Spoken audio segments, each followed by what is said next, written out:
दृष्टिगोचर नहीं हो सकता अगर सूर्य भगवान न हो।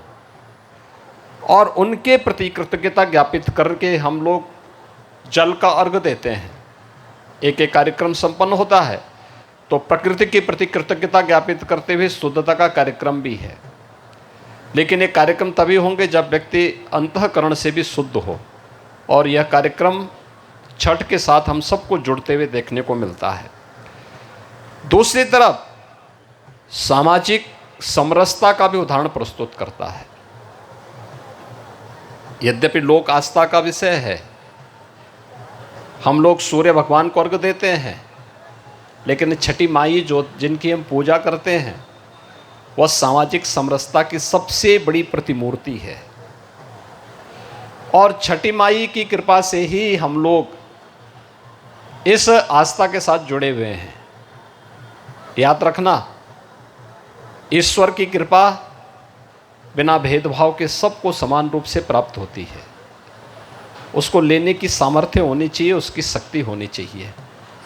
और छठी माई ने भगवान सूर्य की उपासना से वो शक्ति प्राप्त की थी जिसने मृत पड़े बच्चे के अंदर भी संजीवनी पैदा करते पुनर्जीवित करने का काम किया था।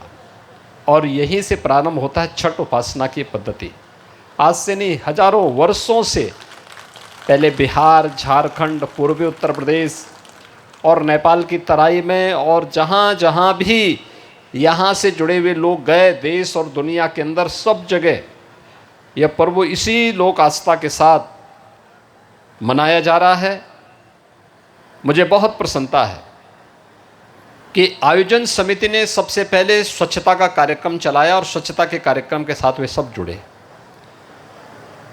और मुझे अच्छा लगा कि स्वच्छता के लिए चलाए जाने वाले कार्यक्रम में हमारे डिप्टी सीएम श्री ब्रजेश पाठक जी भी, महापौर भी और हमारे जनप्रतिनिधि भी भागीदार बने थे। प्रशासन के लोग तो थे ही, इन लोगों ने भी उसके साथ, उस अभियान के साथ जुड़े और प्रधानमंत्री जी के स्वच्छ भारत अभियान को एक बार फिर से लोक आस्था के साथ जोड़ते हुए इस कार्यक्रम को आगे बढ़ाने का काम किया। यानी एक साथ सभी कार्यक्रम आगे बढ़े। और मैं चाहूँगा कि कार्यक्रम संपन्न होने के बाद हम लोग जब इस प्रकार के आयोजन करते हैं, आस्था का सम्मान सरकार भी करना चाहती है, लेकिन हमारा प्रयास हो कि हम आस्था, छठ का कार्यक्रम साल में एक बार होता है, हम भगवान सूर्य को अर्घ रोज दें, उसका हमें पुण्य प्राप्त होगा। घर में दे सकते हैं, देना भी चाहिए, लेकिन घाटों पर जगह जगह जो हम पक्की पिंडी बना देते हैं, अगर उससे बचें तो अच्छा होगा, क्योंकि बाद में उसका सम्मान उस रूप में नहीं हो पाता है जिस रूप में हम लोग करना चाहते हैं, जिस रूप में हमने उसकी पूजा की है। टेम्परेरी बना करके और कार्यक्रम जैसे संपन्न हुआ उसको समाप्त कर देना चाहिए। और ऐसे ही यहाँ पर जो कि हजारों लोग आते हैं, हर घाट पर आते हैं, और मैं पूरे प्रदेश में कहूँगा जहाँ कहीं भी ये कार्यक्रम हो रहे हैं, प्रशासन ने, शासन ने पूरी व्यवस्था दी है, आयोजकों के साथ मिलकर के पूरा संवाद बनाया है और ये पूरी व्यवस्था की है, कहीं भी कोई दिक्कत न हो। लेकिन कल कार्यक्रम संपन्न होने के साथ आज हम पूरी आस्था के साथ कार्यक्रम करें, व्यवस्था बनाने में अपना योगदान दें, सबकी सुविधा और सबकी सुरक्षा का ध्यान भी रखें। और कल जब कार्यक्रम संपन्न हो तो आयोजक गण सभी लोग मिलकर के एक व्यवस्था बनाएं कि स्वच्छता का एक कार्यक्रम फिर से चलाएं।